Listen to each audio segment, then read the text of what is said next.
सुरक्षित भारत, डिजिटल भारत बनाए।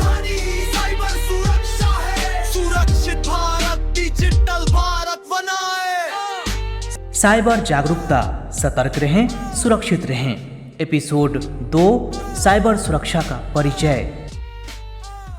नमस्कार, आप देख रहे हैं हमारी विशेष कार्यक्रम श्रृंखला साइबर जागरूकता, सतर्क रहें, सुरक्षित रहें। दोस्तों, इस श्रृंखला की शुरुआत हो रही है एक ऐसे विषय के साथ जो मनोरंजन से तो भरपूर नहीं है, लेकिन आपकी सुरक्षा से जरूर जुड़ा हुआ है। आज की दुनिया इंटरनेट के इर्द गिर्द घूमती है। हमारा सारा का सारा काम आज फोन के माध्यम से होता है, लेकिन इस बढ़ती टेक्नोलॉजी में बहुत सारे खतरे ऐसे हैं जो हमें दिखाई नहीं देते, और वो है साइबर अपराध। तो आज से इस कार्यक्रम श्रृंखला में आपको मिलेगी उन सभी साइबर अपराधों की जानकारी जिससे शायद अभी तक आप जागरूक नहीं हैं। आज के इस पहले कार्यक्रम में हम जानेंगे साइबर सुरक्षा का परिचय, यानी साइबर सुरक्षा आखिर है क्या। इस विषय पे हमारे साथ जुड़ेंगी हमारी expert miss Nisha Pandey, cyber expert I4C MHA से। चलिए मिलते हैं निशा जी से। निशा जी, आपका स्वागत है कार्यक्रम में। जी नमस्कार। निशा जी, बहुत ही एक ऐसी ज़रूरी सीरीज आज से हम शुरू कर रहे हैं जिसके बारे में मुझे लगता है कि हर एक व्यक्ति को पता होना चाहिए, साइबर सुरक्षा से जुड़े हुए कुछ उपाय। तो आज सबसे पहला प्रश्न मेरा ये है कि आखिर साइबर खतरे क्या हैं, उन्हें कैसे पहचानें? जी, आपने बहुत ही एक अच्छा प्रश्न पूछा। साइबर खतरे क्या हैं, तो उसके लिए सबसे ज़्यादा ज़रूरी और जानना ये है कि साइबर क्राइम होता क्या है। तो अगर मैं एक बहुत ही सरल भाषा में बताऊं तो साइबर क्राइम एक गैर कानूनी अपराध है जिसमें इंटरनेट, मोबाइल, कंप्यूटर या किसी भी डिजिटल माध्यम के थ्रू आपके साथ वित्तीय धोखाधड़ी की जाती है, और वित्तीय धोखाधड़ी के साथ साथ कहीं ना कहीं आपकी व्यक्तिगत जानकारी की भी चोरी की जाती है। तो इसलिए बहुत ज़्यादा ज़रूरी हो जाता है, जब हम एक डिजिटल दुनिया में जी रहे हैं तो हमें साइबर क्राइम के बारे में बहुत सारी चीज़ें पता हो। इसी चीज़ में मैं आगे आपको ये बताना चाहूँगी कि साइबर क्राइम के बहुत सारे मुख्य प्रकार हैं। अगर हम इसको दो भागों में बांटें तो एक तरीका का जो साइबर क्राइम होता है लोगों के साथ, वो है वित्तीय धोखाधड़ी, या हम बोलते हैं फाइनेंशियल फ्रॉड, जिसमें आपने बहुत ज़्यादा भी न्यूज़ में देखा होगा कि डिजिटल अरेस्ट में 60 लाख रुपए चले गए, इन्वेस्टमेंट स्कैम में किसी के साथ 1 करोड़ की धोखाधड़ी हो गई, और तरह तरह के स्कैम्स। इसके अलावा हम ये भी देखते हैं कि कई बार हमारे पास फाइनेंशियल फ्रॉड के अलावा कुछ ऐसे क्राइम होते हैं जिसमें आपका पैसा तो नहीं जाता है, बट आपके साथ साइबर बुलिंग, साइबर हरासमेंट, जो आपको मेंटली टॉर्चर करते हैं, तो वो भी साइबर क्राइम की ही कैटेगरी में आता है जब हम डिजिटल दुनिया की बात करें। तो इसलिए हमें बहुत ज़्यादा सतर्क रह के इस डिजिटल दुनिया की जितनी भी आधुनिक सुविधाएं हैं उनका उपयोग करना चाहिए। जी बिल्कुल। तो निशा जी, जैसे आजकल तो हम लोग सभी इंटरनेट, मोबाइल पर ही मतलब मुझे लगता है कि दिन के ज़्यादातर समय बिताते हैं। हर एक चीज़ हमारी उसी के इर्द गिर्द घूमती है, और इसी तरह से बहुत सारे फ्रॉड भी हो जाते हैं। तो मतलब क्या करें, मतलब वो हम ड्यूरेशन को कम कर दें, सावधानी बरतें, या इस तरह से हर एक चीज़ को हम UPI के थ्रू या इंटरनेट के माध्यम से करें ही ना, क्या करें? नहीं, ये तो मैं हमेशा यही बोलना चाहूँगी कि आप डिजिटल दुनिया का इस्तेमाल ज़रूर करें, या जो हम अपना फ़ोन बोल रहे हैं, इंटरनेट बोल रहे हैं, ये लोगों की सुविधाएं के लिए ही बना है। और इसमें कहीं ना कहीं आप देखेंगे कि सुविधा बहुत अच्छी तरीके से, जैसे आप पहले देखते थे कि बैंक से अगर किसी को पैसा निकलाना है तो आपको बैंक जाना पड़ेगा, पासबुक में एंट्री करवानी पड़ेगी, तो एक प्रोसेस बहुत लंबा था। बट आजकल बिकॉज एक डिजिटल दुनिया इतनी ज़्यादा आगे बढ़ गई है, हमारे पास एप्लीकेशंस हैं, हम घर बैठे बैठे पैसा ट्रांसफ़र कर सकते हैं।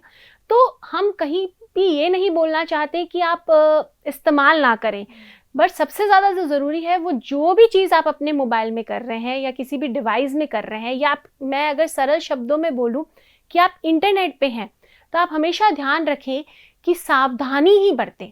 या मैं इसको बोलूं कि आपको हर एक चीज़ की जागरूकता होनी चाहिए। अगर आप जागरूक हैं तो आप कभी भी साइबर क्रिमिनल्स के झांसे में नहीं फंसेंगे। तो निशा जी, आज का विषय ही है साइबर खतरों के बारे में जानकारी। तो आपसे मैं ये जानूंगी कि इस वक्त जो सबसे ज्यादा खतरे हमारे इर्द गिर्द घूम रहे हैं, जिसके बारे में हमारे सभी दर्शकों को पता होना चाहिए, वो क्या है? जो सबसे ज्यादा खतरे हैं, या मैं बोलूँ जो सबसे ज्यादा क्राइम हो रहे हैं आज के टाइम में, वो जो हो रहे हैं वो बहुत तरीके के फ्रॉड्स हो रहे हैं। उसमें सबसे ज्यादा जो हो रहा है वो डिजिटल अरेस्ट है। इसके लिए हमारे माननीय प्रधानमंत्री जी ने भी अपनी मन की बात में बोला था कि डिजिटल अरेस्ट जैसा कोई नाम ही नहीं है या ऐसा कोई कानून ही नहीं है। इसमें आपको जो क्रिमिनल्स होते हैं वो पुलिस अधिकारी या किसी सरकारी अधिकारी, जैसे कि आपके सीबीआई हो गए, आईबी हो गया या आपके ईडी हो गए, इनका नाम लेके आपको डराते हैं। और पहले हमने देखा था कि ये आपको वीडियो कॉल पे डराते थे, जिसमें हूबहू इनका आप एक पुलिस थाने का पिक्चर देखेंगे, आपको बिल्कुल एक ट्रस्ट बिल्ड करवाएंगे। बट धीरे धीरे हमने ये देखा कि वीडियो कॉल से होते होते आजकल नॉर्मल कॉल के थ्रू भी हो रहा है। तो आप पहले तो ये समझ जाएं कि अगर आपको कोई भी किसी भी तरीके का फोन आता है, चाहे वो वीडियो कॉल है, चाहे वो ऑडियो कॉल है, तो आप उसको उठाएं। और अगर कोई आपको बोल रहा है कि मैं इधर से बोल रहा हूँ, या इंटेरोगेट कर रहा है, या पैसे मांग रहा है, या आपको समन भेज रहा है, तो आप ये समझ जाएं कि पुलिस ऐसा कभी भी नहीं कर सकती है।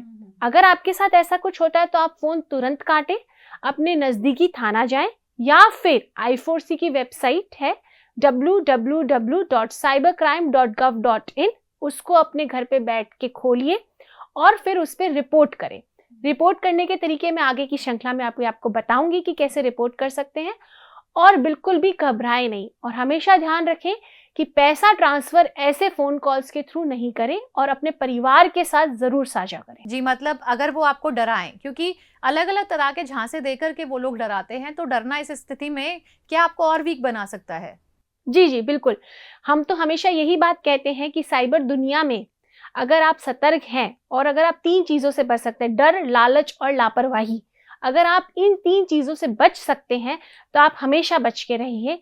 ना आप डरें, ना आप किसी भी लालच में आए, और लापरवाही बिल्कुल भी ना बरतें। अगर ये 3 स्तंभ आपके मजबूत हैं तो आप क्रिमिनल्स के झांसे में बहुत जल्द से नहीं फंसेंगे। जी निशा जी, अभी आपने साइबर अरेस्ट की बात की, और हम देख ही रहे हैं कि पहले साइबर अरेस्ट, इससे पहले हनी ट्रैप आया था, अब साइबर अरेस्ट, ये लोग बुजुर्गों को निशाना बनाते हैं।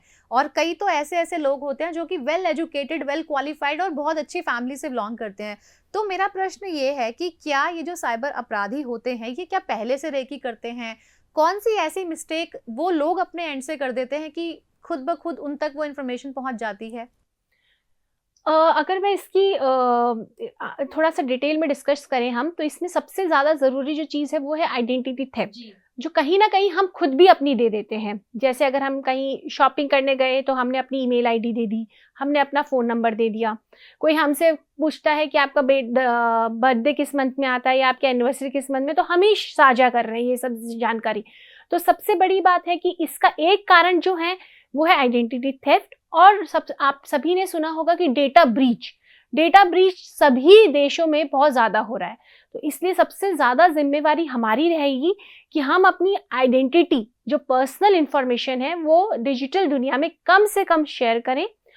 और अगर तब भी आपकी आइडेंटिटी कहीं रिलीव है, अगर आपको कोई ऐसा अननोन फ़ोन आ रहा है जिसमें आपको ये बताया जा रहा है कि आपका नाम ये है, आपका ये इलाज चल रहा है, तो आप ये समझ जाइए कि वो अननोन पर्सन है, तो वो क्रिमिनल हो सकता है। और आप उसके साथ उतनी ही जानकारी फोन के थ्रू या फोन के माध्यम से शेयर करें जो जरूरी है। आप कन्वर्सेशन आगे बढ़ा रहे हैं तो आप ये ध्यान रखें कि अगर वो पैसे की बात पे आ जाता है, अगर वो इस बात पे आ जाता है कि मैंने मोबाइल पे आपको एक लिंक भेजा है या आपका व्हाट्सएप नंबर पे एक फाइल भेजी है, आप इसको डाउनलोड कर लीजिए, आपको ईजी हो जाएगा ये काम करना, तो वो आप बिल्कुल भी ना करें। और मैं यहाँ पे, जैसा कि आपका सवाल था कि सीनियर सिटीजन्स, तो बुजुर्गों को वो बहुत ज़्यादा निशाना बनाते हैं। उसका 2 कारण है। सबसे ज़्यादा कारण है कि हमने देखा है कई बुजुर्ग इतने ज़्यादा टेक्नोलॉजी साउंड भी नहीं है, उनको मोबाइल का एक लिमिट तरीके से इस्तेमाल करना आता है, तो वो उनको ये लगता है कि बहुत ज़्यादा ईजी टारगेट्स हैं। और दूसरी चीज़ ये होती है कि हमने देखा है कि कई बुजुर्ग अकेले रह रहे होते हैं, तो ये डेटा भी कहीं ना कहीं क्रिमिनल्स निकाल लेते हैं और उस अकेलेपन का वो बहुत ज़्यादा फ़ायदा उठाते हैं, और इसी चीज़ का वो फ़ायदा उठा के बुजुर्ग को टारगेट करते हैं। तो मेरा यही लास्ट में कहना है कि अगर आप बुजुर्ग हैं, आपके पास ऐसा कोई फ़ोन आ रहा है जिसमें वो आपकी पर्सनल जानकारी ऑलरेडी जानता है, और फिर वो आपको बोल रहा है कि मैं आपकी मदद करूंगा या आपको मैं हेल्प करना चाहता हूं या मैं आपको कोई भी मोबाइल के थ्रू कोई एक्टिविटी करवा रहा है, तो आप वो ना करें। अपने परिवार में किसी के साथ बताएं।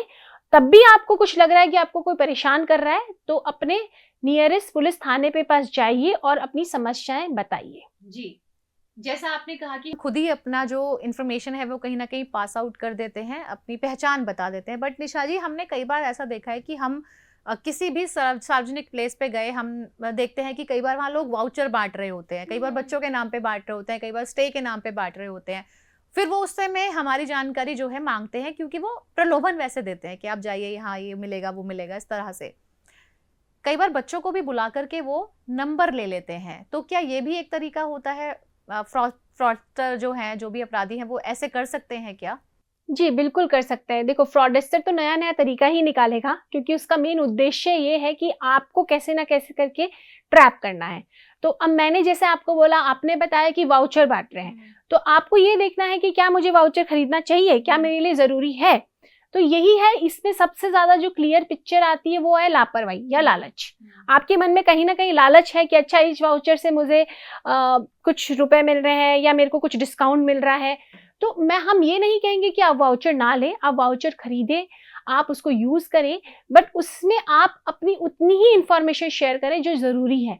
और बच्चों को तो इन सब चीज़ों से बहुत ज़्यादा दूर रखना चाहिए। जो भी बच्चे आज अगर मोबाइल फ़ोन यूज़ कर रहे हैं, तो उन पे हमेशा ये ध्यान रखना चाहिए एज़ अ पेरेंट कि आपका पैरेंटल कंट्रोल कितना है। वो बहुत ज़्यादा ज़रूरी है, जिससे कि आप बच्चों की गतिविधियाँ ट्रैक कर सकें और उसका सही रूप से उसको जानकारी दे सके कि वो मोबाइल पे कुछ गलत कर रहा है कि सही कर रहा है। तो बच्चों को तो आपको इस दुनिया के अंदर एक लिमिटाइजेशन ही सेट करना पड़ेगा। बिल्कुल। तो यहाँ पे बच्चों की बात हमने कर ली, बुजुर्गों की बात हमने कर ली निशा जी, लेकिन अब बात आता है उस आयु वर्ग का जो बहुत ही ज़्यादा सोशली एक्टिव है, युवा वर्ग। तो यहाँ पे युवाओं के साथ भी बहुत सारे साइबर फ्रॉड जो है हमें लगातार देखने को मिलते हैं। ये कैसे हो जाते हैं? कौन सी चीज़ में फंस जाते हैं युवा? युवाओं के साथ जो सबसे ज़्यादा फ्रॉड हमने देखा है, अगर हम एक कैटेगरी ग्रुप ऑफ पीपल को देखें, तो उसमें हमने देखा है कि उनके साथ इन्वेस्टमेंट स्कैम बहुत ज़्यादा हो रहे हैं, या फिर हम देखते हैं सेक्सटॉर्शन हो रहा है, क्योंकि उनकी आयु ऐसी है। तो वो उनको क्या होता है, too good to be true offers में वो बहुत जल्दी भरोसा कर लेते हैं। उनको लगता है अच्छा, अगर मैं 1000 रुपये आज किसी स्कीम में मैंने इन्वेस्ट किया और मुझे 5000 रुपये मिल गए, तो एक तो बहुत आसानी है मेरे लिए पैसा कमाना। तो वो इस चीज़ों में बहुत जल्दी ट्रैप में फंस जाते हैं। तो युवाओं को मैं यही कहना चाहूँगी कि आपके पास अगर कोई ऐसे ऑफर्स आ रहे हैं जिसमें आपको लग रहा है कि आपका पैसा डबल हो रहा है या आपको पैसा रिटर्न मिल भी रहा है, तब भी आप ट्रस्ट ना करें।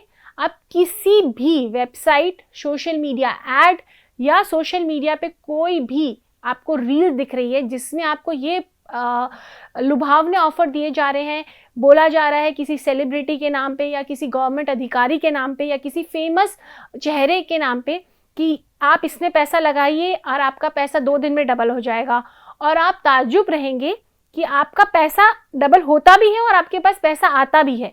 तो इसका मतलब क्या है कि वो आपका ट्रस्ट बिल्ड कर रहे हैं। तो अगर आपके साथ ये सब चीज़ें हो रही हैं, तो आप 100% समझ जाइए कि आप कहीं ना कहीं ट्रैप में फंस रहे हैं और आप बहुत ही जल्द साइबर क्राइम के शिकार होने वाले हैं।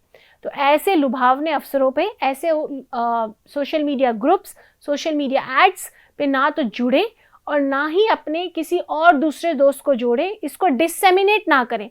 इनफैक्ट आपकी एक जिम्मेवारी बनती है कि अगर आपके साथ ऐसा कुछ हो रहा है तो आप इसको रिपोर्ट करें, क्योंकि हमने कई बार देखा है कि लोग जो हैं वो साइबर फ्रॉड होने पे रिपोर्ट करते हैं, बट बहुत ज़्यादा हमारी एक नागरिक होने के नाते ये जिम्मेवारी है कि अगर आप साइबर फ्रॉड होने से पहले अगर आपको कुछ भी सस्पिशियस लगता है तो आप उस पर रिपोर्ट करें। उसको भी आप हमारे www.cybercrime.gov.in की जो वेबसाइट है उसमें एक टैब है सस्पेक्ट रजिस्ट्री, वहाँ पे जाके आप रिपोर्ट कर सकते हैं, जिससे कि हमें बहुत ज़्यादा मदद मिलेगी कई ऐसे एप्लीकेशंस और कई फ़ोन नंबर्स को ब्लॉक करने में और एप्लीकेशंस को रिमूव करने में। जी। तो निशा जी, यहाँ पे वक्त हो चुका है हमारे कुछ दर्शकों के सवाल लेने का, तो चलिए हम ले लेते हैं अपना पहला प्रश्न। तो हमारे साथ यहाँ पे जुड़ गए हैं हमारे पहले श्रोता दर्शक, चलिए मिलते हैं और जानते हैं उनका प्रश्न क्या है। जी नमस्कार, अपना नाम बताइए। मैम, मेरा नाम समृद्धि जैन है। जी समृद्धि जी, पूछिए अपना सवाल। मैम, मुझे बहुत फ्रीक्वेंटली स्पैम कॉल्स आते हैं। मैं अवॉइड करती हूँ ऐसे कॉल्स पिक करना, बट कभी कभी लगता है इस चक्कर में इंपॉर्टेंट कॉल्स मिस ना हो जाए, तो मुझे क्या करना चाहिए?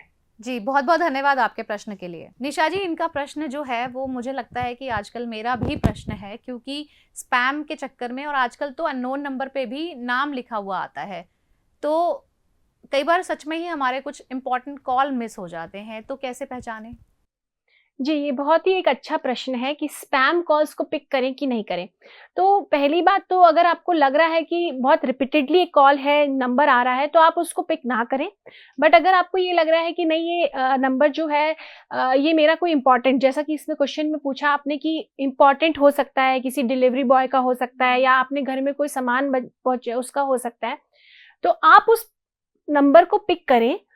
आप उसमें उतनी ही वही चीज़ है, आपको अगर वो लग रहा है, देखो फ़ोन कॉल पे हम जब बात करते हैं तब हमें पता चल जाता है कि वो कितना फेक है और कितना रियल है।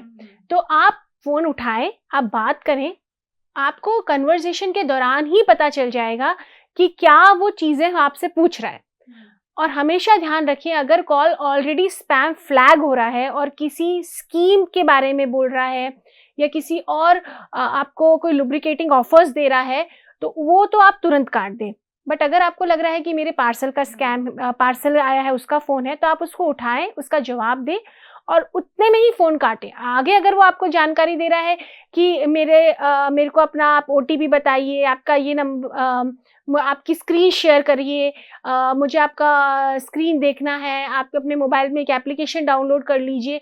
अगर आपके स्पैम कॉल के थ्रू, ये सिर्फ स्पैम कॉल की ही बात नहीं, अगर ऐसे कॉल्स आपको नॉर्मल भी आ रहे हैं, तो आप इन कॉल्स को तुरंत काटें और रिपोर्ट ज़रूर करें।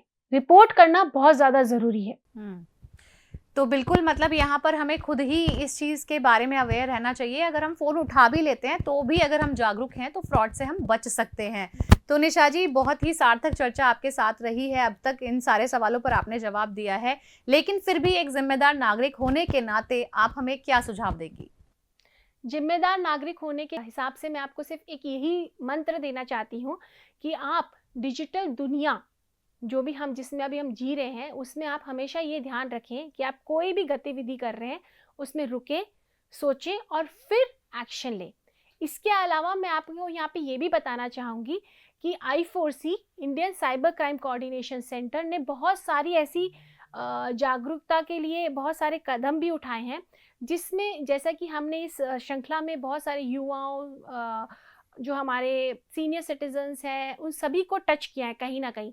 तो उसके लिए हमने बहुत सारी चीज़ें अपने एंड पे भी की है और ये सभी आपको जागरूकता में बहुत ज़्यादा मदद करती है। सबसे पहली चीज़ जो है वो है हमारा official social media handle cyber दोस्त। ये एक ऐसा प्लेटफॉर्म है जिसको आप 9 प्लेटफॉर्म पे देख सकते हैं, जिसमें आप कंफर्टेबल है, चाहे व्हाट्सएप है, यूट्यूब है, लिंक्डइन है, आपका जो भी आप जिसमें एक्टिव हैं आप उसमें इसको देखें। और मैं ये इसलिए बोलना चाह रही हूँ क्योंकि आप देखेंगे कि ये आपको जागरूक होने में बहुत ज़्यादा मदद करेगा। आप इसको रोज़ 5 मिनट अपनी दिनचर्या में लाइए और इस पे जो भी चीज़ आ रही है उससे आप अच्छे से देखिए, जिससे आप जागरूक रहेंगे और आप साइबर क्राइम्स जो हो रहे हैं उससे बहुत ज़्यादा बचेंगे। दूसरी चीज़ ये जो है कि हमने बच्चों के लिए जैसे अभी छुट्टियां भी चल रही हैं या बच्चों के स्कूल टाइम्स भी हो जाते हैं या वीकेंड्स भी हैं, तो हमने बहुत ही अच्छी तरीके से इनोवेटिव गेम्स बनाए हैं साइबर क्राइम पे। अच्छा। जो बच्चे खेल सकते हैं उसका नाम भी हमने साइबर लैडर दिया है। जैसे हम स्नेक एंड लैडर खेला करते थे, उसी तरीके से एक साइबर लैडर गेम है। इसको आप खेलिए, इसको आप गूगल प्ले स्टोर से डाउनलोड कर सकते हैं। साइबर लैडर के नाम से ये गेम है, इससे आप खेलिए, आपको यहाँ पे भी बहुत ज़्यादा जानकारी मिलेगी। इसके अलावा हमने एक 2.5 आवर्स का कोर्स बनाया है साइबर हाइजीन के लिए, जो कि सब जने कर सकते हैं, चाहे आप युवा हैं, चाहे आप बुज़ुर्ग हैं, चाहे आप बच्चे हैं। बहुत ही आसान कोर्स है ये, घर बैठे आपको कोर्स करना है और बहुत छोटा कोर्स भी है ये। आप कोर्स को देखिए, अगर आप सक्सेसफुली इसको कंप्लीट कर लेते हैं तो आपको एक सर्टिफिकेट भी मिलेगा, जो भी आप एज एन एक्नॉलेजमेंट आप अपने लाइफ में रख भी सकते हैं। तो आप इस तरीके से भी बहुत सारी चीज़ें सीख सकते हैं। तो मैं यही बोलना चाहूँगी कि हम भी अपनी कदम उठा रहे हैं साइबर क्राइम को रोकने के लिए। आप भी अपना हाथ आगे बढ़ाइए और कुछ चीज़ें करिए जिससे कि हम इस साइबर क्राइम से बच सकें। और अगर आप सुरक्षित हैं तो समाज भी सुरक्षित है, और समाज सुरक्षित है तो हमारा देश भी सुरक्षित है। और सबसे ज़रूरी चीज़ साइबर क्राइम के लिए यह है कि जागरूक रहिए और अपने आप को बचा के रखिए। धन्यवाद। तो निशा जी, आज आपने इतनी अच्छी जानकारी जो हमारे साथ शेयर की, आप हमारे स्टूडियो में आई और हमें कम से कम इस बात की तसल्ली दे दी कि वक्त रहते यदि आप जागरूक हो जाएं तो आपका जो पैसा है, जो आपकी कमाई है, जमा पूंजी, वो आप बिल्कुल सुरक्षित रख सकते हैं। निशा जी, आपका बहुत बहुत धन्यवाद। तो दोस्तों, आज के इस कार्यक्रम में हमने जाना साइबर अपराध के बारे में कि साइबर अपराध क्या होते हैं और कैसे कैसे साइबर अपराधी आपको निशाना बनाते हैं, लेकिन उनके साथ साथ हमने वो उपाय और सुझाव भी जाने जिससे कि आप साइबर अपराधियों से बचे रह सकते हैं। इसी उम्मीद में कि आप जागरूक बनेंगे और किसी भी इस तरह के क्राइम में नहीं फंसेंगे। हम लगातार इस श्रृंखला में आपको आगे भी इसी तरह के जागरूकता से भरपूर कार्यक्रम दिखाएंगे, तो बने रहिए हमारे साथ। मुझे दीजिए इस कड़ी में अनुमति, फिर मिलेंगे नए कार्यक्रम में नए एक्सपर्ट के साथ। नमस्कार। सुरक्षित भारत, डिजिटल भारत बनाए, साइबर सुरक्षा है सुरक्षित भारत।